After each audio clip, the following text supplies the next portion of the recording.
Halo, kembali bertemu di Awareness Podcast teman-teman. Kali ini Awareness Podcast kedatangan Mas Haikal Basagili.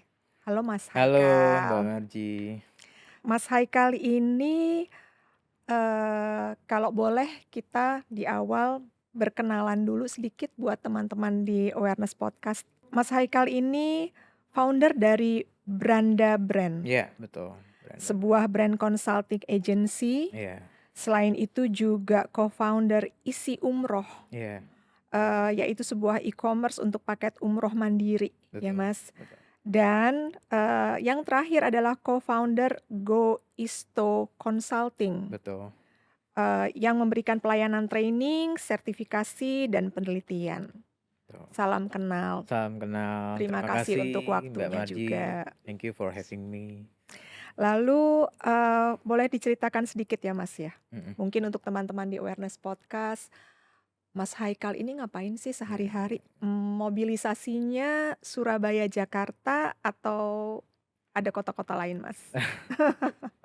Iya jadi, seperti entrepreneur pada umumnya sebenarnya saya, berkegiatan, di Jawa Timur dan di Jakarta.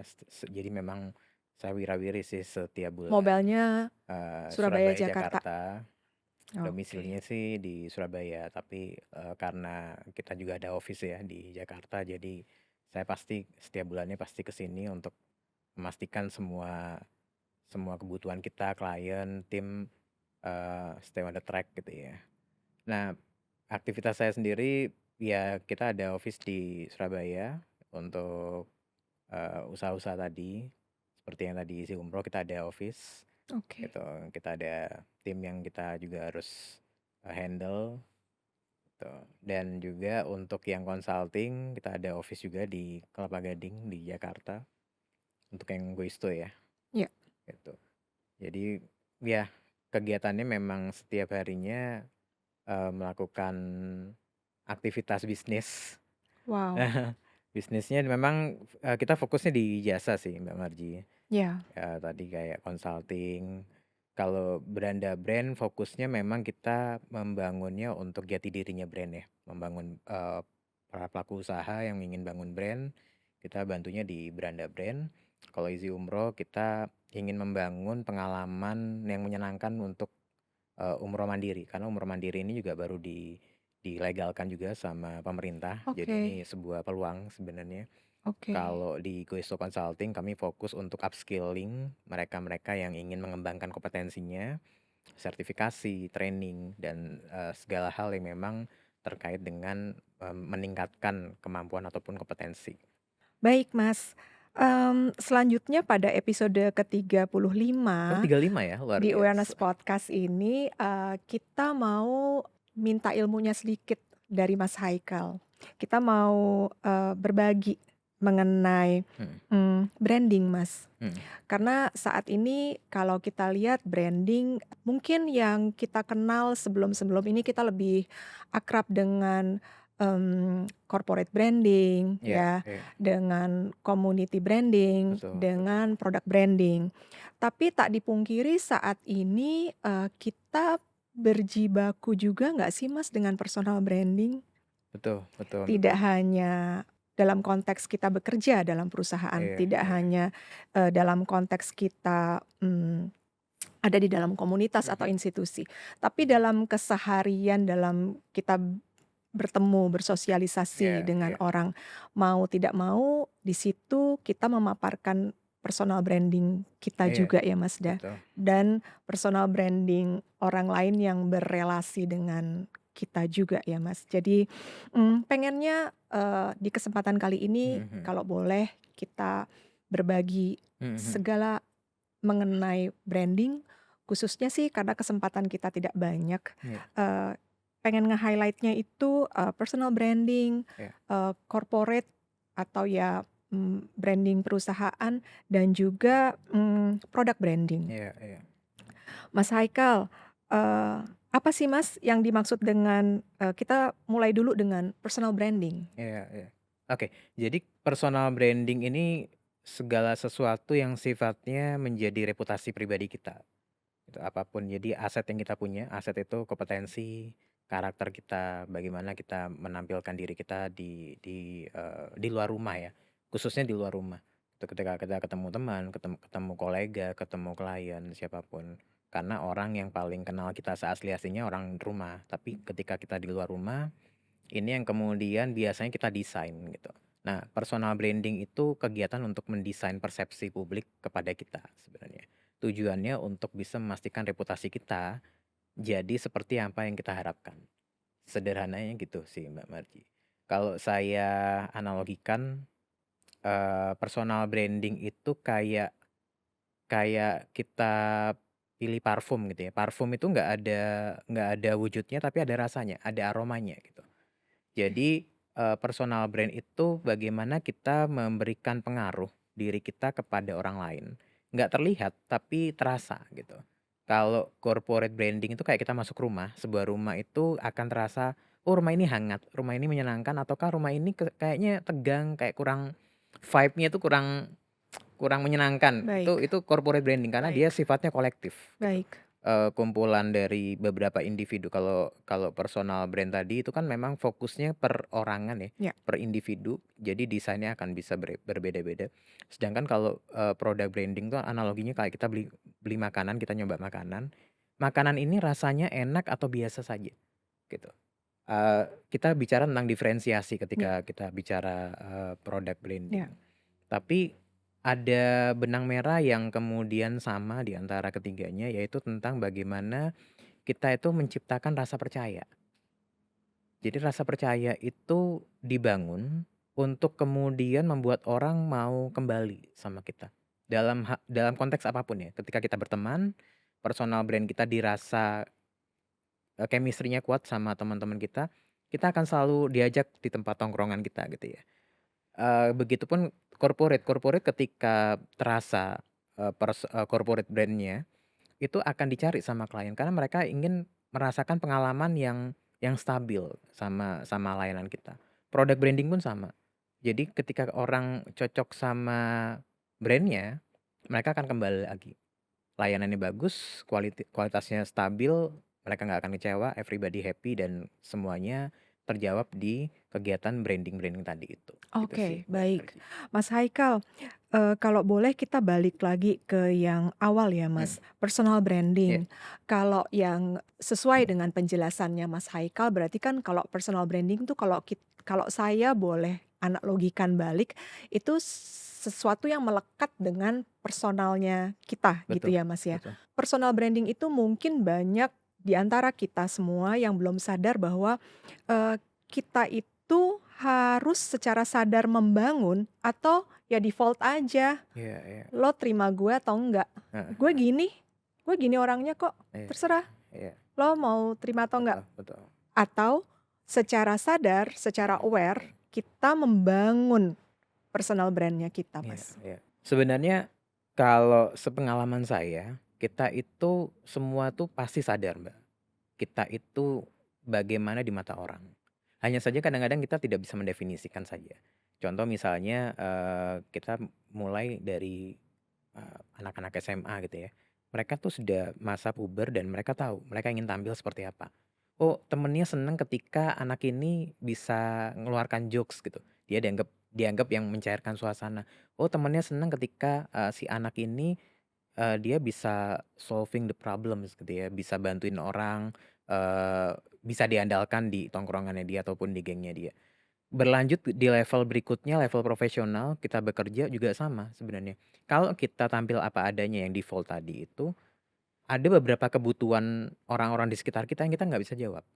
Maka dari itu karena kita nggak bisa jawab, kita harus pelajari. Apa ya yang mereka butuhkan dari saya, kemudian apa yang saya mampu untuk bisa menjawab itu. Sehingga menjadikan personal brand kita menjadi relevan. Ini fungsinya sebenarnya.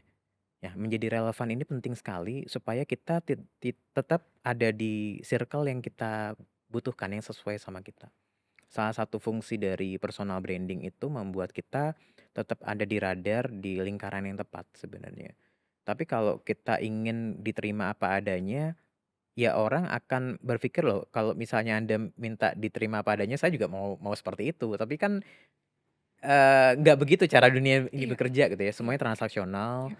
semuanya itu ada take in give dan kita sudah mulai mulai menyadari itu sedini mungkin, di level anak-anak pelajar mereka sudah mulai paham.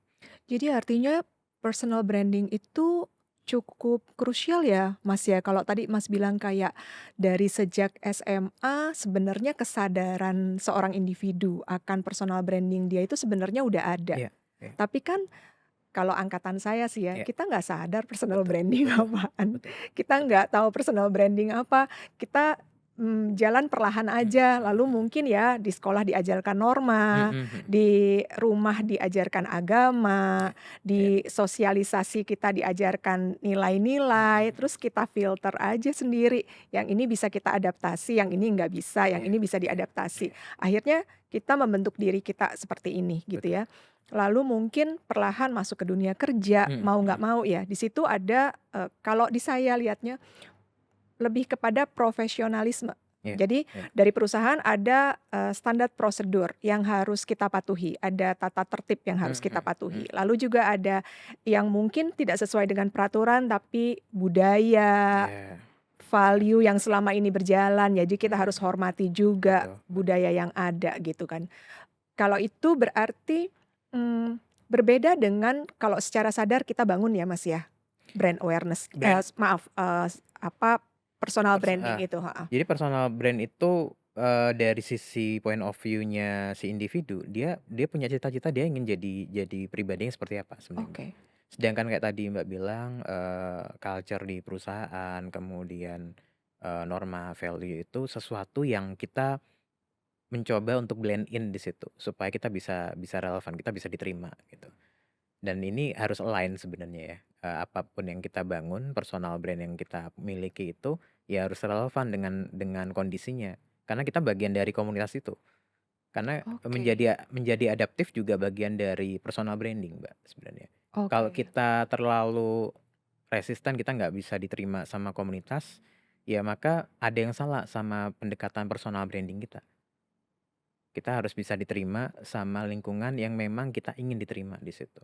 Baik. Mhm. Berarti itu mungkin salah satu, indikator dari personal branding, boleh gitu nggak Iya sih, Mas? Jadi iya, artinya kita harus membangun sesuatu di dalam diri kita, mhm. dalam konteks kita bisa diterima Betul di, betul. komunitas, Iya di iya. perusahaan, Mhm mhm. gitu ya, Mas, Iya, ya? Artinya kita harus relevan kita harus dengan apa relevan. yang ada. Betul Jadi betul. artinya dalam konteks ini, personal branding tidak yang, saya hari ini, ngerasa ada masalah yang saya Mhm bawa mhm mungkin mhm dari mhm. rumah, jadi saya, lagi nggak mood, Iya iya. saya lagi nggak dalam, posisi mental yang cukup Ah hah. baik untuk Iya. menjalankan pekerjaan ini. Saya sebut itu dengan profesionalisme, Mhm. begitu sampai kantor ya harus kerja. Tapi ternyata itu adalah bagian dari kita membangun personal brand kita juga, Betul Mas. betul. Karena ya semua orang di kantor pasti di benaknya, di kepalanya ada masalah. Nggak mungkin mereka baik-baik terus Ya kan, nggak mungkin. ya Ada perubahan mood sepersekian detik berubah ya. dari happy ke sedih gitu ya, pasti ada. Tapi, kita perlu tahu bahwa orang di luar lingkungan kita, di luar keluarga kita, ataupun orang lain selain diri kita itu ingin melihat kita seperti apa di hari itu. Nah, persepsi itu yang kemudian membuat kita perlu terus berhati-hati, Mbak Marji, karena dengan cara itu kita akan dianggap orang bisa diandalkan, kompeten, tadi Mbak mengistilahkan profesional, itu Ya. karena itu kita kita paham bagaimana kita, menunjukkan ekspresi tersebut orang lain perlu tahu atau enggak. Sisanya ya kita bisa cari tempat lain untuk mengekspresikan rasa yang sedihnya ataupun ada masalahnya, tapi nggak di lingkungan di mana mereka punya ekspektasi sama kita, Oke gitu. oke. Menjadi relevan itu bagaimana kita menempatkan, diri kita, nggak cuma mengekspresikan apapun yang kita rasakan. Jadi kita memang harus punya filter, kita punya remnya, kapan dan di mana atau kepada siapa kita menjadi orang lain ataupun menjadi, seseorang yang orang lain ingin lihat gitu. Ini tentang memahami waktunya, timing-nya gitu. Baik, Mas. Mhm Mas, loncat sedikit nih mhm dari yang tadi. Jadi, personal branding tadi Mas sudah, menjelaskan Ya. sedikit sebagian, lalu corporate, institusional, dan community branding secara ringkas Mas sudah sempat jelaskan, dan terakhir product branding. Kalau nih Mas, kalau boleh dibagikan gambaran sedikit ya, bila seorang entrepreneur Mhm. memiliki usaha produk, Ya. katakanlah skincare gitu ya, seberapa sih relasi dan hubungannya antara personal branding-nya Mhm. pemilik Mhm entrepreneur mhm. ini dengan produk yang dijual ini, Mas? Mhm. Katakanlah, akan lebih mudah seorang artis mengeluarkan, skincare dengan namanya dijual, Mhm mhm. ketimbang pengusaha sama punya modal juga, Iya. mau jualan dari awal produk skincare mungkin secara kualitas, Iya iya. ingredients, similar sama, Mhm mhm. tapi, karena artis udah punya nama, Iya iya. akan lebih mudah. Mhm mhm. Ada hubungannya nggak sih Mas dari situ, Iya iya. antara si personal branding ini dengan si produk branding-nya? Oke, jadi kalau, kondisinya kita sudah punya ketokohan, Mbak, ataupun kita punya personal brand yang mudah diingat sama orang, Ya contohnya misal artis ya. ataupun public figure, mereka sudah punya fase growth hack lah. Jadi mereka nggak kesulitan untuk jual apapun, privilege-nya mereka. Tapi Growth growth hack ya, hack. heeh. Jadi, Oke, growth hack. bagaimana mereka sudah di fase nggak perlu mulai lagi dari nol untuk memperkenalkan dirinya siapa ataupun produk yang dia bawa gitu. Ya. Dia cukup cukup membuat narasi yang sesuai dengan produknya saja gitu. Tapi kalau misalnya kita fokusnya ke ketokohannya saja, ini bisa jadi backfire buat kita, bisa jadi bumerang. Karena beberapa kasus yang ada di Indonesia khususnya, itu ketika kita mengandalkan ketokohan satu orang, produknya ketika, si toko ini bermasalah, produknya kena imbasnya gitu. Padahal produknya mungkin bagus, Ya. tapi karena kita terlalu ya titik tumpunya di satu orang, ini bisa jadi masalah di kemudian hari gitu ya. Bagaimana kemudian kita memandang ini, kita perlu tahu bahwa membangun brand itu perjalanan panjang dan melakukan product branding itu bukan sesuatu yang instan, termasuk personal branding ya. Saran saya, kalau misalnya kita mau bikin produk, jangan sampai produk kita itu lebih kecil dibandingkan personal brand kita. Produk kita harus punya pondasi yang kuat, kemudian punya value yang sesuai dengan kebutuhan pasar, sehingga dia punya punya keunikannya sendiri, nggak mengandalkan ketokohan siapapun. Kalau misalnya, kita mau muncul sebagai owner, cerita bahwa kita punya bisnis ini, kita man behind the gun-nya, itu boleh. Tapi kita tidak menjadikan, personal brand kita sebagai tumpuan utama dari si brand ini, apapun misalnya skincare ataupun produk lainnya, itu pendekatannya harus sama. Karena banyak sekali kejadian, titik tumpu di satu orang itu akan sangat rentan gitu. Bermasalah orangnya ataupun nggak sengaja kena masalah, ini efek dominonya luar biasa, Mbak Marji. Kerugiannya nggak cuma materi ya, tapi kerugiannya moral juga gitu. Baik. Nah, sulitnya untuk balik lagi, dapat kepercayaan. Jadi ketika membangun kepercayaan itu sulitnya luar biasa, menjaganya jauh lebih menantang gitu. Nah, tugasnya para pemilik brand itu gimana ya caranya orang yang sudah percaya sama produk saya, itu nggak tergoda untuk ke brand lain, apapun kondisinya. Jadi tantangan tantangan dalam bisnis itu menjaga konsistensi itu tadi sebenarnya. Baik baik, Mas.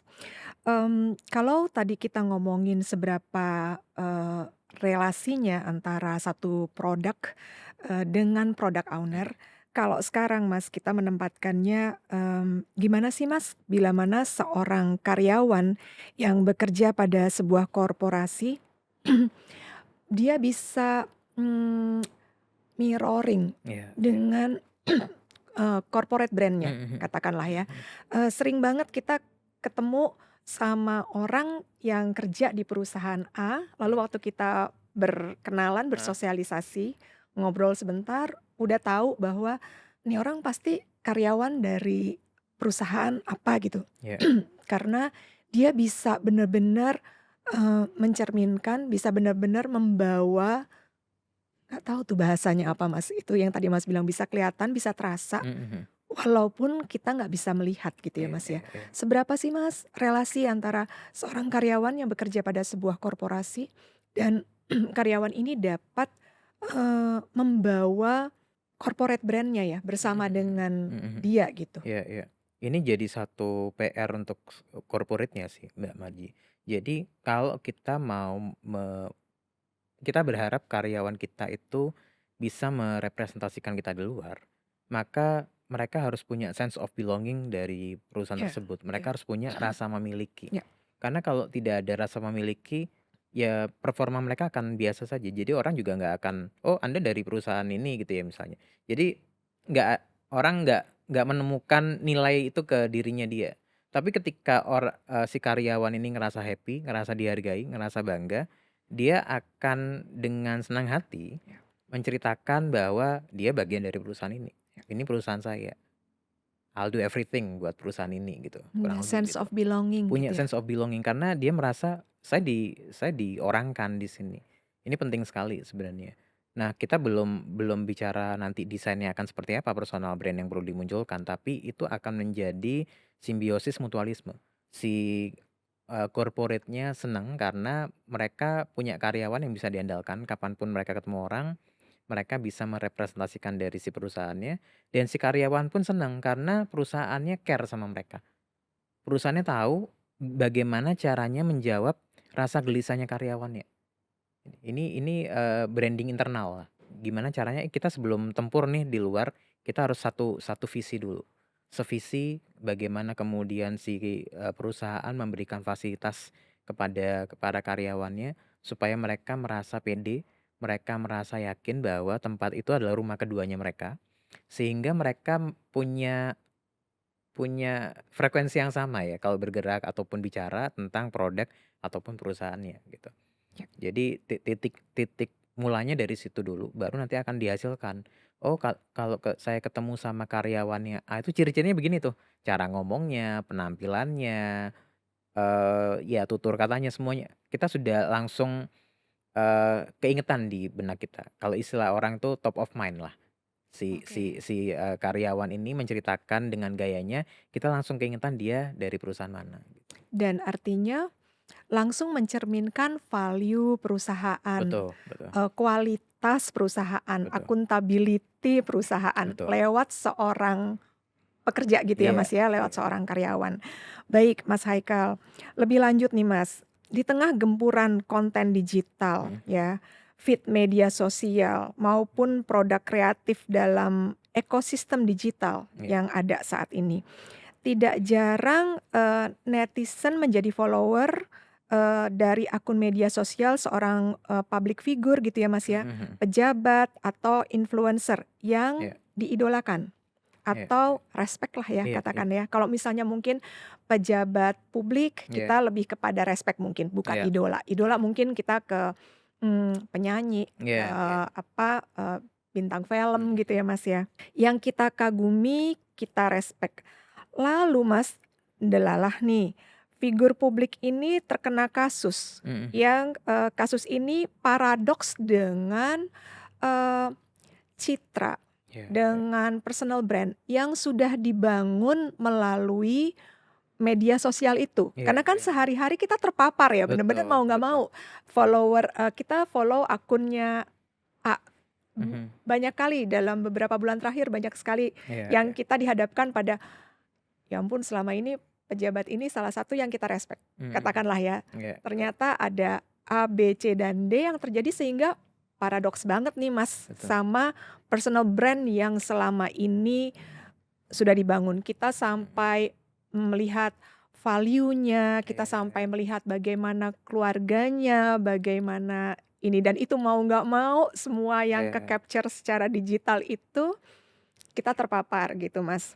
Dalam konteks ini, yang terlihat oleh followers lewat media sosial itu adalah personal branding atau pencitraan, Mas? Mhm mhm. Oke. Jadi personal branding dan pencitraan ini dua dua kondisi yang berbeda, Mbak. Oke Jadi kalau personal branding itu dia sifatnya konsisten dalam kondisi apapun. oke. Kalau pencitraan itu dia sifatnya momentum, dia sesaat gitu. dan pencitraan ataupun flexing itu sifatnya cuma ya udah sesaat aja gitu. Dan biasanya kalau pencitraan itu tidak berkelanjutan, tapi personal branding itu dia langsung melekat di memori orang, tapi memang butuh waktu lebih lama. Nah, perbedaannya di situ. Jadi kalau kita lihat ada public figure, entah itu pejabat, entah itu artis ataupun tokoh yang lain, kita perlu ngelihat ke belakangnya, dia sering muncul nggak di sosial media. Cara membedakannya itu dulu ya. Karena mungkin ada persona yang dia bangun, misalnya dia misalnya adalah kurator seni misalnya. Kurator seni ini kerjaannya ya ngomongin barang antik, barang-barang mahal, nilainya mungkin miliaran gitu. Dan itu ketika dimasukkan di sosial media, buat orang awam, ini orang pamer. Ini orang pamer, ini orang cuma ya udah manas-manasin orang aja gitu. Flexing. Flexing. Oke. Buat sebagian orang yang ngerti, oh ya ini info yang menarik, orang yang ngerti. Tapi nggak semua orang mengerti. Jadi kita harus tahu sebenarnya ketika orang ini melakukan itu, dia punya latar belakang timeline yang seperti apa ya. Ini kita perlu bedakan gitu. Nah, netizen Indonesia itu kan sudah sangat kritis sebenarnya. Mereka rata-rata sudah bisa membedakan mana yang tokoh itu yang ketokohannya oke, mana yang dianggap ya udah cuma sekedar bikin sensasi saja gitu. Buat banyak orang yang bikin sensasi dirasa perlu karena mereka harus segera jadi pembicaraan publik supaya dibicarakan orang dan kemudian diingat sama orang. Masalahnya kemudian muncul dibicarakan itu kalau negatif, kita jadi public enemy dari orang-orang yang kita nggak pernah kenal. Kalau misalnya posisi saya sebagai public figure yang Oke. kemudian banyak fansnya, tiba-tiba karena satu masalah, si fans ini jadi haters gitu. Gara-gara kecerobohan yang saya buat gitu. Nah, kalau saya ngerti personal branding yang tepat, ini saya bisa hindari karena saya tahu rambu-rambunya. Mana yang perlu, mana yang nggak perlu, mana yang harus dieksekusi, mana yang nggak, apa yang harus diucapkan, apa yang tidak. Kita punya remnya, kita punya filternya. Sehingga kita posisinya itu karir kita aman, nama kita tetap positif, reputasi itu. Karena reputasi ini kalau nggak dijaga, dia redup, kemudian orang yang putus asa itu akan bikin sesuatu untuk kemudian dibicarakan kembali. Seringkali orang terjebak di situ, Mbak Marji. Oke. Ini Oke. kemudian jadi blunder buat dia ya. Kalau ujung-ujungnya bikin sensasi dan di Indonesia berujung klarifikasi ataupun minta maaf, tapi orang sudah terlanjur sakit hati gitu. Ya kan? Orang Indonesia pemaaf tapi tidak melupakan. Ya kan? Forgiven Oke. tapi not forgotten Oke, oke, gitu kan. oke. Jadi Itu tipikal ya, tipikal Mas ya? dan banyak artis kita yang nggak tahu kok skenarionya jatuh ke lubang yang sama gitu. Nggak ngerti kenapa. Jadi menurut saya ini juga jadi pelajaran buat kita karena buat kita yang sedang mempersiapkan ketokohan kita harus hati-hati. Jangan sampai kalau kita posting sesuatu ataupun menyampaikan sesuatu yang sifatnya nggak akan bisa diterima sama culture kita, jangan dicoba-coba gitu.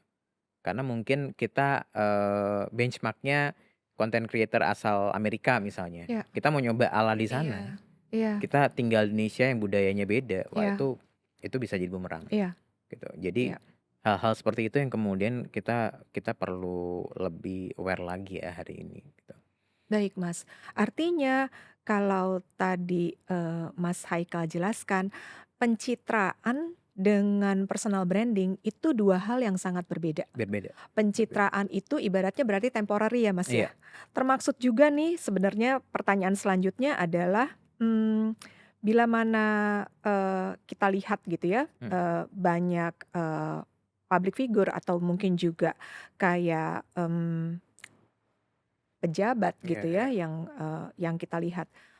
Kalau misalkan mereka flexing gitu, ada kegiatan, eee, sambil ada flexing-nya, flexing Iya, dalam, iya. konteks yang berbagai macam ya. Iya, Ada, iya. flexing yang, memiliki, harta benda mungkin, atau flexing, bisa ke sana kemari gitu perginya. Nah, ini enggak bisa dimasukkan dalam konteks kalau dia katakanlah sedang meniti karir, kalau dia sedang tahu bahwa, ke depannya dia sedang dalam, mungkin soft campaign gitu Iya, loh iya, Mas, iya, untuk iya. menjadi, eee pejabat publik betul gitu betul katakanlah ya seperti itu. betul. Hal-hal itu bisa terjadi nggak sih Mas antara, personal branding akhirnya, berarsiran dengan, pencitraan itu Mhm tadi? Karena mhm. mau nggak mau pada saat, dia mau tampilkan Iya komplitnya iya. diri dia, ada menjadi bagian dari komunitas ini, Iya menjadi iya. bagian dari keluarga ini, Mhm mhm. menjadi bagian dari ini, lagi jalan-jalan ke sini. Itu kan berarsiran ya, Mas, Iya, ya? betul Sepertinya ya betul kalau saya yang awam melihatnya, kalau tadi Mas bilang berbeda antara personal mhm branding mhm mhm. dengan pencitraan gitu. Iya iya. Salah satu poin pembedanya adalah bagaimana kita membangun narasinya, Mbak Marji. Ini penting Oke. sekali ya. Ketika Membangun narasi. membangun narasi itu yang Artinya pada kemudian saat kita memberikan feed itu ke publik, heeh ada lewat gambar juga heeh, tersirat, iya tersirat, lewat tulisan juga iya, tulisan juga heeh, tersirat. betul. Oke, Dan oke. dan kita harus paham betul bahwa, masyarakat Indonesia ini bukan lagi masyarakat seperti 20 tahun yang lalu atau 30 tahun yang lalu. Mereka sudah sangat, mampu mengakses informasi dari manapun. Ya, Artinya, kita sudah nggak bisa ngomongin sesuatu yang kita anggap orang nggak ngerti. Kita justru harus berpikir kebalikannya, Mbak Marji. Kita harus berpikir gini, "Oh, semua orang itu hari ini ngerti. Apa ya yang kemudian saya bisa buat, kemudian nggak menimbulkan efek penolakan?" Kita harus berpikirnya begitu, karena kita harus berpikir semua orang tahu apapun hari ini. Mereka punya toolsnya, mereka punya waktunya, mereka punya rasa penasarannya. Netizen Indonesia itu punya itu semua. Jadi kalau misalnya kita pakai skenario lama, gaya-gaya, pejabat-pejabat zaman dulu, itu sudah nggak relevan hari ini gitu. Karena oke. kita punya punya sosial media yang kita bisa akses 24 jam, dari manapun. Baik itu yang kita sudah tahu ataupun website-website yang mungkin kita nggak tahu. Tapi namanya tadi saya bilang, netizen Indonesia tuh udah kayak detektif, mereka ngerti apapun gitu. Jadi mereka bisa bedakan ini masuk kategori yang mana. Nah, sebagai orang yang, sedang membangun ketokohan positif itu tadi, saran saya kita harus melihatnya dari apa yang kita bisa sajikan sesuai dengan culture orang-orang yang ingin kita gandeng gitu, yang ingin follow kita gitu. Oke, Jadi oke. pendekatannya harus customer base sebenarnya. Follower kita tuh karakternya kayak gimana, kita harus pelajari itu dulu. Kalau misalnya mereka anak-anak muda terus kita kita mau gaya-gaya flexing habis kita. Karena mereka sangat sangat speak up Ya, ya, mereka ya. sangat ekspresif, Sensitif. sensitif. Mereka ketika nggak suka mereka ngomong nggak suka, walaupun ngomongnya di komen ya. Kalau orang Indonesia kan bukan tipe orang yang ngomong langsung, tapi ngomongnya di komen atau di belakang kan gitu. Mhm, mhm. Tapi karakternya kita tahu gitu. Orang Indonesia itu nggak bisa seperti itu. Kita harus lebih ya pintar-pintarnya kita lah ya. Kita merasa perlu kita tampil di sosmed supaya algoritmanya jalan. Pada saat yang bersamaan kita dituntut untuk kreatif, membuat narasi yang relevan supaya kita nggak menghadapi, cancel culture tadi itu. Cancel culture. Iya. Apa sih Mas Cancel cancel culture culture? itu satu budaya penolakan, Oh, yang sering kita dengar ya. Kita kita itu kena boikot. Ada orang ngajak orang lain, oke jauhi oke, orang paham, ini, heeh, jangan follow dia, mhm, ataupun jangan pakai produknya, ataupun pokoknya sifatnya itu negatif ke kita, oke, sederhananya begitu. oke. Tapi itu bisa dihindari dengan cara memang kita hati-hati dan lebih tepatnya lagi memilih tim, orang-orang di balik layar yang kemudian bisa ngasih insight yang bagus buat kita. Ini dalam konteks kalau kita public figure ya Mas ya Public artinya ya? figure gitu. Tapi semua orang punya kesempatan yang sama Mbak hari ini. Baik misalnya Mbak Marji atau siapapun yang sedang membangun, ketokohan itu, kita harus harus berpikir ke sana karena nggak mungkin semuanya kita kerjakan sendiri, nyari data ya, Ya, mempelajari, ya, audiens, ya, mempelajari tren, ya, itu pekerjaan-pekerjaan yang kita mungkin kayaknya sulit kalau dikerjain satu satu orang, ya, waktunya nggak ada ya gitu waktunya ya, nggak ada, waktunya nggak heeh. ada, energinya nggak ada, ataupun mungkin point of view-nya kurang. Jadi kita perlu, tim yang bisa kita ajak diskusi, punya kepekaan, dan sesuai dengan apa yang kita ingin bangun. Jadi kita punya visi dulu, kemudian bagaimana kita merealisasikan visi itu. Mas Haikal, seringkali budaya dan norma dalam sebuah korporasi, Mhm, dalam sebuah institusi ataupun komunitas gitu ya, sebegitu kuat sehingga dapat menciptakan akuntabilitas, mhm mhm, integritas, dan kepercayaan stakeholders-nya iya, gitu ya. Dalam konteks ini, apakah budaya dan norma itu juga kita bisa sebutkan menjadi elemen corporate branding, Mas? Mhm. Iya, udah pasti sih, Udah Mbak pasti? Mari. Karena Jadi gini, visi misi perusahaan itu adalah elemen? visi misi perusahaan adalah direction. Visi itu Oke, direction ya. oke, Visi itu direction, ya, misi itu bagaimana, anak tangga untuk menuju direction-nya. Nah, culture itu adalah tools yang membuat kita tetap stay on the track supaya kita tetap bisa bisa menuju ke visi itu. Nah, culture ini dibangunnya tuh lama tuh, Mbak. Nah, culture itu yang membuat orang-orang tetap tetap ada di dalamnya itu, tim itu. Jadi, betah kerja di betah situ betah, kemudian puluhan nyaman, tahun ya? kemudian mereka, stand up buat si perusahaannya Ya, gitu ya, kalau ada masalah ya, mereka akan pasang badan. Nah, culture itu nanti akan kebaca dari produknya, kemudian berurusan sama pihak luar.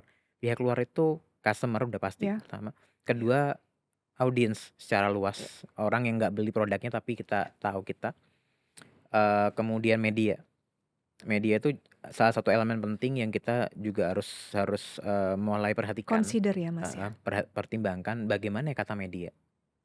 Karena media itu ya namanya mereka kayak mercusuar ya, mereka muter terus dan membaca ada apa yang kemudian bisa tulis di-publish gitu. Dan culture itu ketika positif membuat tim kita bergerak, maka ini akan dirasakan oleh pihak eksternal. Kalau dirasakan oleh pihak eksternal otomatis salah satunya nanti media lama-kelamaan juga akan tahu.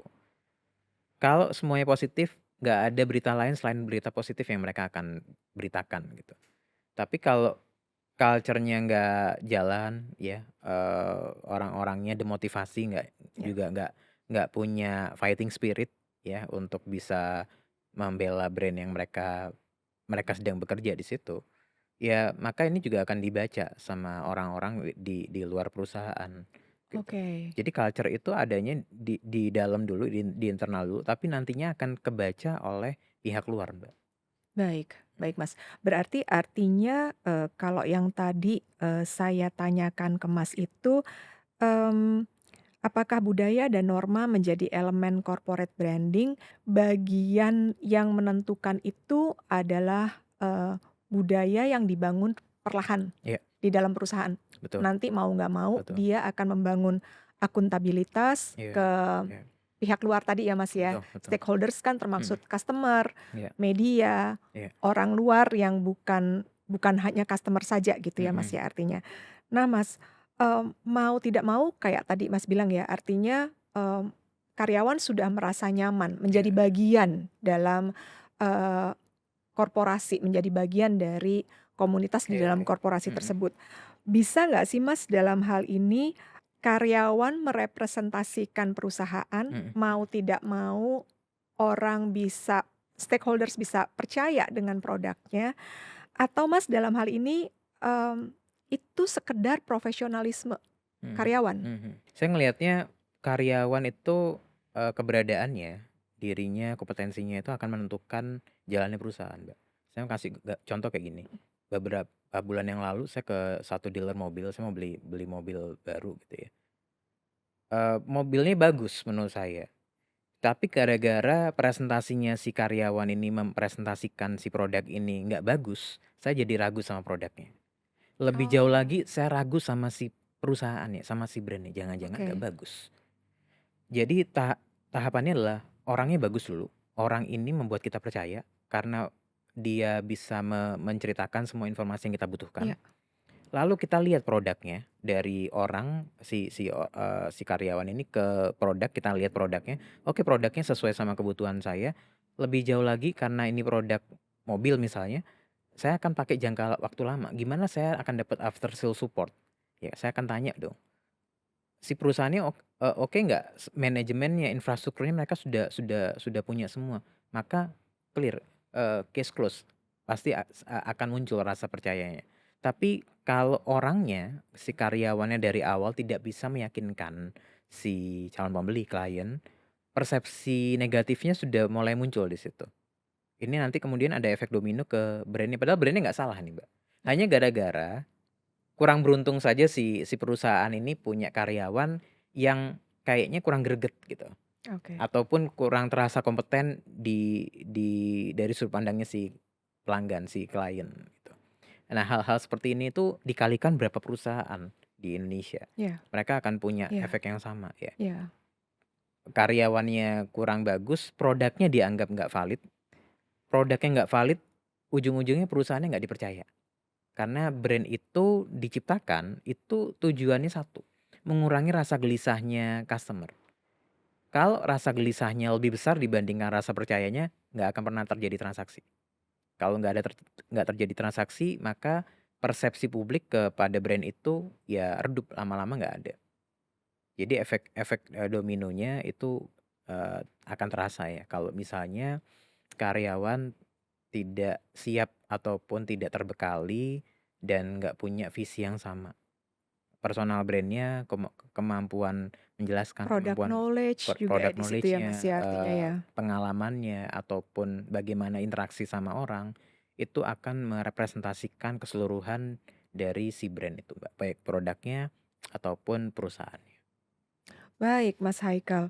Selanjutnya nih, Mas, Ya, penting nggak sih, Mas, personal branding dapat terbaca pada, platform, jejaring profesional mhm, kayak saat ini kita kenal portal lowongan kerja, iya iya, mungkin LinkedIn mhm gitu ya, mhm, seperti itu ya, untuk, merekrut, orang gitu iya ya. iya, Boleh nggak sih, Mas, diberikan, mungkin, eee ilmu sedikit bagi teman-teman mhm kita di mhm Awareness mhm Podcast, mmm, lewat platform itu, lewat channel ini penting atau tidak? Walaupun orang membaca seseorang itu hanya lewat, digital iya ya artinya iya ya, iya, dan cukup brief ya, mhm mungkin mhm ada mhm, foto, lalu kan di situ kalau sekarang kan banyak sekali ruang-ruang yang dibangun secara digital untuk kita boleh mengekspresikan iya kemampuan iya, kita apa sih gitu kan ya, mhm mhm, kelebihan kita apa,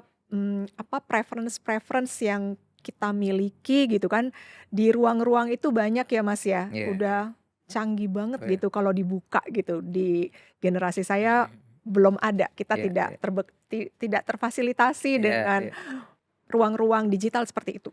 Karena orang mau nggak mau harus ketemu langsung betul sama betul, kita, harus interview langsung. Kalau orang dulu lihat mata, lihat mhm gesture, mhm, lihat mhm, rapi apa enggak, betul, bajunya rapi atau enggak, bahasa yang keluar dari iya, mulutnya oke atau enggak. Sekarang tuh dengan ruang-ruang digital untuk bisa, seperti tadi ya, kita menuangkan personal branding-nya kita secara kasat mata di digital orang sudah bisa melihat, bisa mhm mhm kelihatan track record-nya, bisa ngelihat, oh mhm, orang ini tuh kurang lebih semacam ini, paling tidak filter pertama udah bisa lolos gitu bagi iya, satu perusahaan. Penting nggak, Mas, ngebangun personal branding lewat ruang-ruang iya iya, digital, job portal seperti mhm itu mhm mhm, saat ini? iya. Ini pentingnya penting banget, Mbak Oke. Marji, karena menurut saya job portal itu bukan cuma sekedar platform ya, dia dia adalah, alat komunikasi yang kemudian ditujukan untuk audiens yang lebih spesifik gitu. Itu kenapa kok temanya misalnya LinkedIn ataupun yang serupa LinkedIn itu, dia kesannya formal gitu ya, kesannya itu kayak tingkat ada scamming tapi nggak banyak, nggak sebanyak misalnya di platform lain Facebook yang lebih casual, lebih santai, ataupun yang, di platform-platform sosial media yang lain ya. Tapi punya LinkedIn itu salah satu alat yang kita perlukan hari ini. Jadi ibaratnya kayak makanan tuh 5 sehat 4 sehat 5 sempurna gitu ya. Jadi kita perlu punya Limanya tuh punya LinkedIn gitu. iya. Saya bukan orang LinkedIn tapi saya mikir, sepenting itu gitu. Karena kalau misalnya, pengalaman saya, saya diundang sama orang gitu, mereka nanya LinkedIn saya gitu. Saya nggak tahu tujuannya apa ya, mereka ingin mungkin mau mau nyocokin aja kali ya. Mau mencocokkan, nggak cuma sekedar nyari nyari talent, tapi untuk mengklarifikasi, orang ini valid atau Iya enggak, iya gitu. iya iya. Jadi nggak semata-mata Mhm. job portal karena kita cari pekerjaan, enggak. Tapi keberadaan kita itu valid atau enggak. Karena orang ingin orang yang memang kesannya profesional, orang itu, dia mutual dengan siapa, relate dengan siapa, sehingga bisa divalidasi dan apa yang dituliskan itu, ya bisa dipertanggungjawabkan, kurang lebih begitu. Nah, untuk punya level tingkat kepercayaan di media-media seperti itu, kita harus memastikan kita konsisten. Apa yang kita sampaikan, tuliskan di situ memang kita kuasai. Kita nggak overclaim ya, kalau istilah sekarang itu tidak melebih-lebihkan diri kita. Bukan cuma kita ingin impress people, nggak mau cuma bikin orang lain terkesan, tapi bagaimana caranya kita merasa pede dengan apa yang kita ceritakan. Itu penting sekali. Karena kayak tadi saya bilang ini perjalanan panjang, nggak instan. Jadi apa yang kita tuliskan itu kalau bisa yang sudah pernah kita lewati, pengalaman kita atau yang kita kuasai, skill-skill yang kita kuasai. Yang berikutnya adalah selain konsisten kita perlu juga kreatif. Ini mengasah kreativitas kita. Bagaimana kemudian kita terhubung sama banyak orang, sama peluang-peluang baru dan bagaimana cara meng-capture peluang itu menjadi sesuatu yang memang, berhubungan sama kita, kita bisa manfaatkan gitu, Baik, Mas. gitu. Boleh dong, Mas, dibagi, mungkin sebagai sedikit bekal bagi teman-teman kita di Awareness Podcast. Katakanlah 3 hal krusial banget untuk bisa cantumkan itu, taruh itu di, profile, job portal kita. Mhm mhm. Katakanlah di, I platform LinkedIn iya ya. iya, Apa aja, Mas, heeh, kalau kita boleh taruh di 3 poin mhm yang mhm. paling krusial? Yang pertama bio-nya harus lengkap gitu, bio itu ada foto, Mhm. namanya, nama lengkap, jangan nama kecil ya, nama panggilan Oke rumah ataupun oke nama oke lapangan, namanya nama asli gitu. Kemudian, yang berikutnya adalah kompetensi, skill yang kita punya. oke Skill yang kita punya itu akan cukup membantu orang untuk mengenali kita itu kalau ngaku pakar, pakar di bidang apa, ataupun kita punya pengalaman oke apa. oke. Pastinya yang ketiga mencantumkan, pengalaman kerja, itu penting, Pengalaman kerja, heeh. mhm, Pendidikan nggak kalah penting ya, itu bisa iya. dimasukkan juga sebagai Edukasi tetap tetap tetap penting, tetap Mas? tetap Oke, tetap penting mhm, karena itu, bentuk pertimbangan orang akan kontak kita atau enggak. iya, Kadang-kadang ada orang yang inginnya, "Saya pingin kontak nih sama orang ini, tapi saya butuhnya dari alma mater A," gitu misalnya. Ini untuk menyamakan kepentingan aja dari si orang yang akan kontak kita. Jadi itu saya rasa nggak ada masalah kalau dicantumkan ya. Tapi 3 hal yang tadi saya bilang, biografinya, kemudian skill-nya, kita menguasai apa saja skill-nya, yang oke ketiga pengalaman apa saja, pengalaman bekerja profesional, oke, gitu. Yang lain-lain seperti sertifikasi kalau misalnya ada itu akan bagus, pengalaman ikut organisasi, ataupun pernah handle sebagai, project manager, ataupun kita pernah ikut sebagai volunteer, itu memperkaya. itu akan membuat kita terkoneksi dari sisi empatinya orang. Oke, Orang akan melihat, oh orang ini nggak cuma profit oriented person gitu ya, ya, tapi dia tipe orang yang easy going, bisa bergaul, bisa, terlibat di kegiatan sosial misalnya, dan itu bikin orang juga akan punya rasa simpatik sama kita. Lebih dari sekedar mau follow, tapi mau mendengar apa yang kita sampaikan. Kalau misalnya LinkedIn mau dijadikan media komunikasi utama tuh dengan catatan kita bikin konten di situ. Entah tulisan, entah oh itu ya ya, artikel artikel, artikel ataupun, yang berupa PDF ya ataupun video, maka kita nanti bisa lebih lebih valid lagi. Karena nanti di situ jadi media kita untuk, memperkuat ketokohan kita, kemudian kita berkaryanya aktif di situ. Saya ada beberapa teman yang, jadi top content creator di LinkedIn. Jadi justru, platform utamanya LinkedIn. oh Mereka tiap baik, hari, seminggu mungkin mereka bisa posting 4 5 konten, oke entah itu motivasi ataupun pengalamannya mereka, entah itu mereka mengomentari urusan negara gitu. Pokoknya oke. mereka jadikan tuh media komunikasi utamanya gitu. Baik. Mas, tadi mengacu pada, informasi Iya yang barusan aja iya. nih Mas share, artinya ada teman-teman dari Mas Haikal Mhm. yang, banyak menuliskan, artikel Iya iya mungkin ya, komentar gitu iya, ya. Artinya kalau, dalam konteks ini, mmm pada saat kita menulis artikel, komentar gitu, Mhm. apakah masih ada kepentingan nggak sih Mas kalau dalam konteks ini kita nyari kerjaan atau hanya sekedar supaya ada awareness Mhm mhm orang mhm. terhadap kita pada saat kita nulisin artikel? Iya iya. Atau, mmm, tetap butuh kerjaan nih Mhm sebenarnya mhm. dalam hal ini? Iya iya. Kalau pendekatan yang barusan saya ceritakan tuh justru kerjaan itu bonusnya. Oke Yang pertama adalah, menjaga pengaruhnya, karena mereka sudah berpengaruh ya. oke Menjaga pengaruhnya supaya mereka tetap ada di radar yang sama. Yang kedua terkoneksi dengan orang-orang yang kenal mereka atau yang oke ingin kenal mereka. oke Baru pekerjaan tuh kalau mereka sering bikin konten ya paling mereka diundang jadi oke speaker, oke oke oke oke. diundang untuk jadi trainer, Ya diundang untuk berbagi. ya. Jadi pekerjaan itu jadi kayak bonusnya gitu. Yang mereka lakukan adalah hobinya mereka. Hobi yang kemudian mereka bagikan setiap hari. Mereka hobi nulis, mereka hobi bikin konten. Mereka udah tahu tuh sebulan akan bikin konten apa aja, akan dipublish kapan, mereka ngerti. Dan masing-masing konten ditunggu beberapa saat supaya rame dulu. Jadi memang hobinya ngabisin waktu di situ gitu. Oke. Tapi hobinya hobi yang positif gitu ya. Iya Artinya iya memang iya iya iya iya.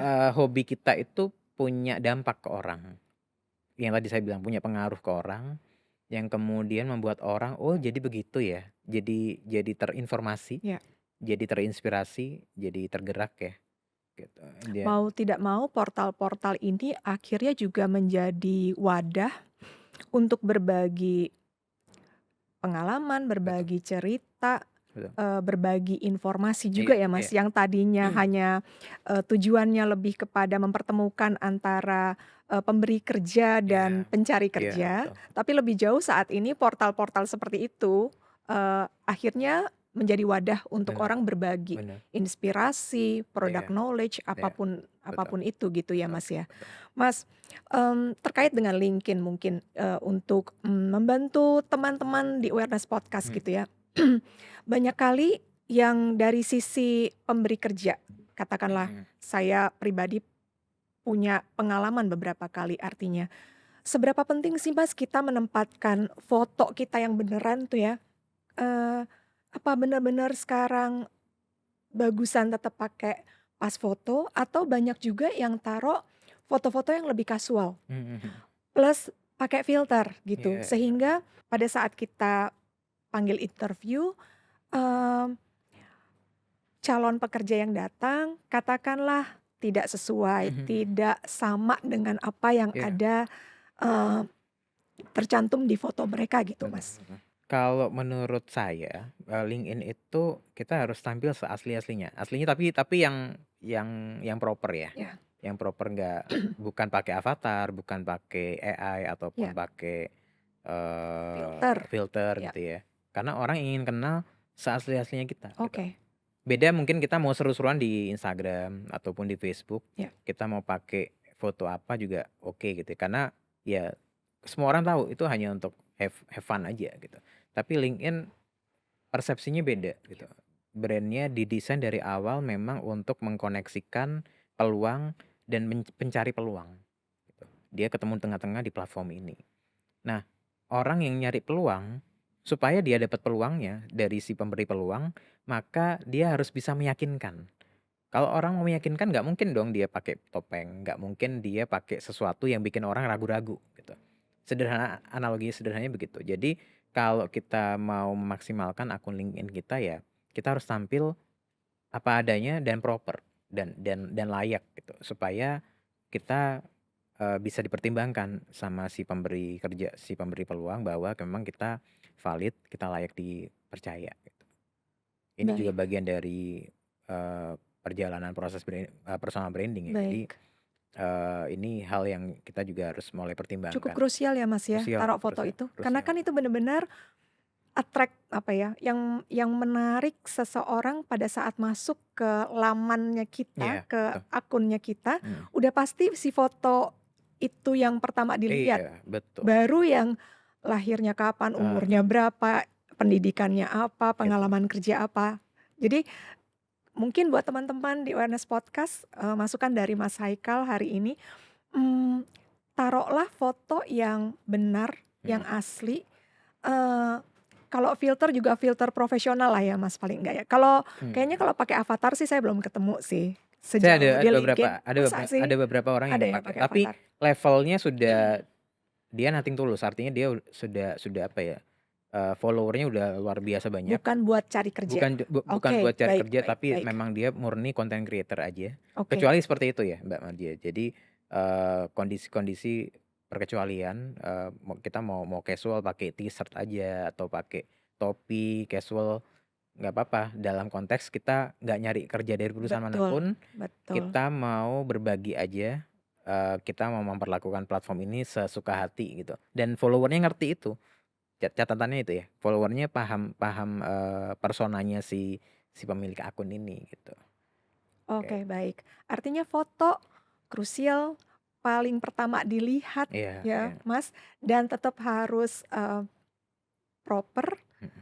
asli, filter pun filter profesional artinya ya, Iya. kalau digunakan. Baik, Mas Haikal, jika seorang karyawan memiliki personal branding yang sangat kredibel, bagaimana ini dapat berpengaruh terhadap kepercayaan stakeholder pada produk branding yang ia kelola? Dan reputasi corporate branding secara keseluruhan. Gimana tuh Mas, kalau boleh dibagikan ke teman-teman kita di Awareness Podcast, Iya iya. sepenting apa sih personal branding, sepenting apa corporate branding, kita build di dalam, sehingga ini akan menghasilkan, mau nggak mau kalau dalam sisi, mmm, profit, kalau satu korporasi udah pasti Iya. profit yang dicarikan, revenue kan Iya iya. ujung-ujungnya. Mmm, dapat menghasilkan sesuatu bagi perusahaan. Jadi antara sinergi personal Mhm branding, mhm. pelayanan corporate-nya, dan produk yang ditawarkan Iya. untuk stakeholders. Jadi sebenarnya ini semua bisa disinergikan kalau kita, mulai fokuskan dari satu-satu dulu, Mbak. Misalnya kita mau, memastikan bahwa perusahaannya udah sehat belum manajemennya. Manajemennya sehat akan menghasilkan produk yang bagus, yang kuat Ya gitu. Nah, ya. produk yang kuat ini produknya udah oke, yang PR berikutnya siapa yang akan menjaga produk ini? Orang-orang kita. Itu yang kita harus siapkan. Mereka harus punya product knowledge yang bagus, mereka harus punya kemampuan komunikasi yang oke, mereka harus bisa merepresentasikan perusahaan, brand gitu ya. Kemudian mereka juga, dibekali dengan kondisi-kondisi yang mungkin mereka nggak pernah sangka-sangka. Misalnya ada, pihak kompetitor nih pura-pura jadi customer ataupun pura-pura komplain, bagaimana mereka akan handle itu, handle objection gitu ya. Bagaimana kemudian itu semua dirangkum sehingga ini akan jadi cerminan untuk si brand dan ini bisa memuaskan para stakeholders gitu. Karena stakeholders juga harus mulai memikirkan, stakeholders tuh, eee, orang-orang yang kemudian berurusan sama perusahaan ini kan. Ya, Jadi mereka harus tahu bahwa perusahaan ini tuh kalau punya karyawan yang oke, mereka akan aman tuh. Asalkan karyawannya juga, mutual ya, kita tahu apa yang mereka butuhkan, mereka paham apa yang mereka butuhkan juga, dan dikomunikasikan dengan baik gitu. Kuncinya di situ, untuk bisa menghasilkan personal brand yang align dengan kebutuhan perusahaan. itu benar-benar harus bersinergi ya Mas ya Sinergi. artinya, perusahaan harus membekali itu tadi, Betul betul. membekali, karyawan-karyawan. Iya iya. Karyawan akan melihat bagaimana mereka dibekali, Mhm mhm. difasilitasi oleh perusahaan, Iya sehingga karyawan akan dengan apa tuh Mas, dengan, kinerja yang baik, iya. eee, memperkenalkan produk Betul dari betul perusahaan tersebut betul. gitu kan. Jadi sinerginya Iya, terbentuk antara betul. si perusahaan, Iya karyawan, iya. dan produknya itu sendiri mau nggak Betul mau yang betul. dijual gitu ya Mas Iya, ya? dan yang nggak kalah pentingnya sebenarnya dalam proses proses kita, menjadi besar, kita itu harus banyak mendengar dari sisi point of view-nya karyawan. Apa yang mereka rasakan, kendala apa yang mereka hadapi, kemudian apa hal-hal yang mereka belum pahami. Supaya nanti itu kita bisa jawab semua, dan ketika mereka di luar perusahaan, mereka ketemu orang ataupun mereka, dalam rangka merepresentasikan kita, mereka itu sudah menguasai, Mbak. Karena urusannya mereka udah kita tuntaskan di dalam, gitu Ya ya gitu. ya ya ya ya ya Jadi ya. ini yang sering kali, eee, mungkin kurang ya kepekaan Ya. perusahaan untuk membaca itu. Karyawan adalah orang-orang yang kita harus gandeng dulu, pastikan mereka itu tercukupi semua apa yang dibutuhkan. Nggak cuma duit ya, tapi kebutuhan akan rasa nyaman, aman, Itu yang kemudian mahal ya, Mas, ya? terfasilitasi, itu yang membuat karyawan akan all out sehingga stakeholders pastinya akan bangga, akan senang bahwa, oh, brand-nya tumbuh bagus sesuai dengan harapan, Dan karyawan juga memiliki percaya diri dan confidence ya, itu yang paling pada utama. saat dia membawa nama brand, Iya iya, pada saat dia memperkenalkan mhm, produknya. betul, Mau nggak mau si perusahaan di balik ini tuh yang ada menaungi dia, iya sehingga iya, dia membawa diri dia kemana mana betul juga akan lebih mudah, betul, memperkenalkan diri akan lebih diterima, mmm, mau, minta kerjasama sama iya pihak iya, lain akan sangat lebih mudah gitu betul. ya, Mas. Karena kalau karyawannya aja nggak percaya diri, bagaimana dia bikin orang lain percaya kan gitu, Ya sederhananya begitu ya ya. ya.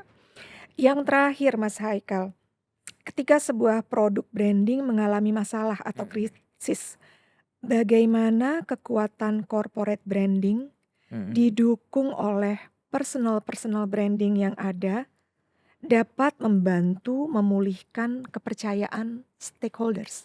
Dalam hal Mhm. ini, customer juga ya Mas ya di Iya iya dalamnya ya? iya iya. Ini PR besar bersama sebenarnya Mbak Marji. Jadi, karyawan itu kita harus cerita semua kemungkinan sama mereka. Kemungkinan terbaiknya kalau misalnya mereka achieve, pelayanan, penjualan, mereka dapat bonus. Kalau misalnya masa krisis pun kita harus ceritakan. Krisis tuh dalam banyak kondisi ya, entah kita lagi kalah persaingan, atau kita lagi kena masalah, nggak sengaja kena masalah. Kemudian, berdampak ke kepercayaan pelanggan yang turun. Bagaimana kemudian para karyawan ini punya inisiatif. Anggap aja karyawan, pelanggan itu keluarga Anda gitu, keluarga para karyawan. Bagaimana ya caranya meyakinkan para keluarga ini, tenang aja, produk ini kami handle, kami beresin, jangan kemana mana. Kita bisa atasi masalah yang ada. Ada masalahnya di mana, sambil diberesin, sambil dijaga komunikasinya, redakan, masalahnya, tunjukkan itikat baik, dan kasih kesempatan buat kita bisa tunjukkan bahwa ada perbaikan. Akan butuh waktu, tapi akan ada perbaikan yang nantinya akan terasa. Ini juga pernah beberapa kali terjadi di Indonesia, Mbak Marji. Saya nggak sebutin brand-nya, tapi waktu itu masalahnya cukup krusial karena, menyangkut dengan, ya culture di Indonesia lah ya. Sempet turun penjualannya, kemudian ya mereka butuh waktu untuk bisa memulihkan namanya ya, karena terkait sama, rasa kecewanya si pelanggan, terkait sama produknya, tapi ya kemudian bisa bisa diperbaiki walaupun butuh waktu. Tapi yang nggak boleh turun adalah konsistensi dan itikat baiknya. Nah, si karyawan itu harus selalu diajak komunikasi sama pihak manajemen. Kita bareng-bareng ya, kita nggak jalan sendiri-sendiri, kita ada etikat baik dan kita ingin menjaga hubungan dan reputasi baik kepada customer, gitu. Baik Itu yang baik. harus selalu ditekankan, karena semua hal bisa terjadi kapanpun dan kita harus sebagai pebisnis harus siap itu, gitu. Masih dalam konteks ini gitu ya. Kalau misalkan ada satu dan lain hal terjadi pada sebuah perusahaan gitu ya, terkait, produknya, Iya, terkait, akuntabilitasnya, mhm mhm, atau terkait juga dengan likuiditas ya, mhm, yang, cukup krusial ya, likuiditas dari satu perusahaan gitu ya. mhm. Kalau hal-hal itu terjadi, artinya Mas, apakah akan lebih baik pada saat sebuah perusahaan itu dapat sesegera mungkin, menginformasikan kondisi dengan berbagai cara komunikasi yang Mhm baik ya, mhm, iya, ke publik, iya iya. atau, lebih kepada, cepat-cepat konsolidasi di internal, tanpa harus keluar dulu. Karena kalau keluar, takut Iya, betul kompetitor, betul. terus pasti akan banyak rider di dalamnya yang nge-riding. Iya iya Riding iya, untuk keperluan brand yang lain, iya iya, riding untuk keperluan kompetitor, riding untuk keperluan banyak banget deh Mas iya, itu bisa kompleks sekali. Pada saat ada satu isu keluar mhm mhm, dan perusahaan ini sudah sustain gitu iya ya, iya, akuntabilitas udah pasti satu. Yang kedua likuiditas, kalau korporasinya udah cukup besar ya. iya, Kalau dalam hal ini Mas Haikal, mhm. eee, apakah lebih baik perusahaan secepatnya mengeluarkan informasi Iya dan bahwa kayak tadi Mas bilang ya artinya, eee Oke, ada masalah ini, Mhm. kami akan work out, kita Iya sedang bertahap menyelesaikannya, kita akan mencari upaya, iya iya atau diem dulu, iya. nggak usah ngapa-ngapain, kasih Mhm. tahu ke karyawan, "Entar Iya kalau ada pertanyaan, ada begini, kita jawabnya gini ya," iya gitu. iya iya. Belum tentu juga karyawan semuanya seragam ya Betul jawabannya, betul betul. kalau karyawannya udah ribuan Iya gitu ya. iya iya. Gimana Mas Iya Haikal? iya. Oke, jadi yang nggak kalah penting dalam bisnis saat ini itu adalah mitigasi resiko, Mbak Marji ya. Karena Betul. kita itu harus tahu pada kondisi seperti apa kita mengalami kesulitan. Kesulitan tuh baik kita kesulitan komunikasinya ataupun kesulitan di level orang-orangnya gitu. Jadi udah pasti internal harus beres dulu karena mereka adalah orang-orang yang satu bagian dari kita, harus beres Walaupun dulu. solusinya belum ada, Walaupun tapi solusi artinya kita sepakat dulu. tim kecil dulu, Oke tim kecil pengambil keputusan dulu. oke. Kalau nggak ada solusi baru baru, ke level menengah, kemudian level bawah itu karena mereka level eksekutor, mereka cukup tahu hal-hal gambaran besar, tapi jangan yang strategis. Karena nanti bisa ada potensi misleading information keluar, Oke gitu. Tapi di level oke. strategis, manajemen itu mereka harus tahu masalah A akan dicarikan solusi apa, apakah B atau K, C atau apa. Tapi mitigasi resikonya harus mulai dipetakan, gitu. Saya selalu ngomong sama, orang yang saya ajak ketemu, kita tuh kayak kalau ada waktu, coba bikin skenario-skenario terburuk yang kita bisa pelajari dari perusahaan-perusahaan yang ada di Indonesia. Supaya ketika itu terjadi sama kita, kita nggak berharap itu terjadi sama kita, tapi ketika itu terjadi, kita ngerti kita harus ngapain. Kita tahu langkah langkah caturnya itu kemana. Supaya kerugiannya kita bisa minimalisir, error-nya kita bisa perkecil, dan rasa percayanya kita bisa tetap jaga. Rasa percayanya si customer kita Ya, bisa karena jaga. itu yang paling mahal Itu ya. paling mahal, Trust itu tuh betul. paling mahal, begitu trust Ketika itu hilang, runtuh, udah kan, dia nggak mau eee, balik lagi juga ya gitu. agak sulit ya untuk dapat Ya second chance gitu, agak agak iya. sulit gitu. Jadi kita pastikan, kita punya mitigasi resiko yang cukup, teruji. Kita perlu tim untuk mikirin kemungkinan terbaik perusahaan tuh sampai level apa, kemungkinan terburuknya seperti apa. Mulai dari persaingan ataupun masalah di produk ataupun masalah di sistem, masalah di apapun. Kita perlu perlu ada yang memikirkan khusus untuk itu, gitu. Mitigasi Mitigasi resiko, resiko. oke. Kalau mitigasi resiko secara SOP perusahaan Mhm, memang sudah ada gitu ya, iya ada hal-hal yang, sudah diatur iya sedemikian rupa gitu, di perusahaan.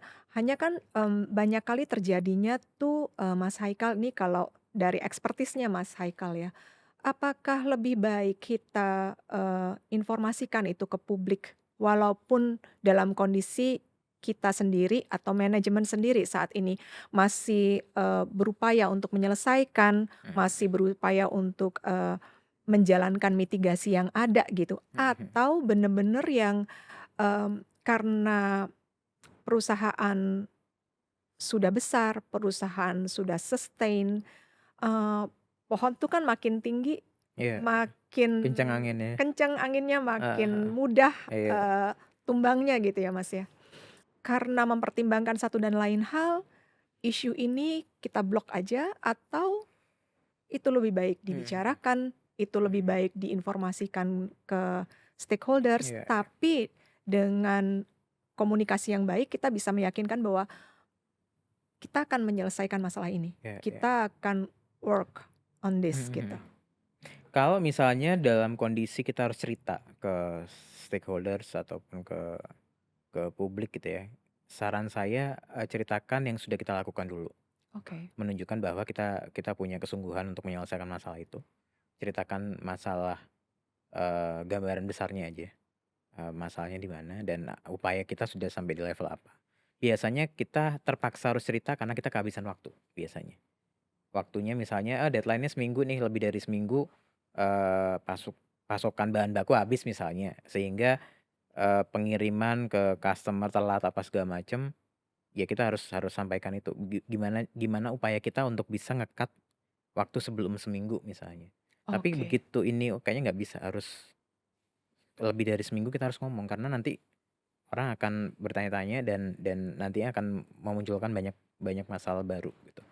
Jadi kita harus tahu pada level apa kita harus cerita gitu. Jadi memang ini juga langkah-langkah strategis untuk menunjukkan bahwa kita ini kredibel loh. Kita ini para profesional yang mempertimbangkan segala macamnya.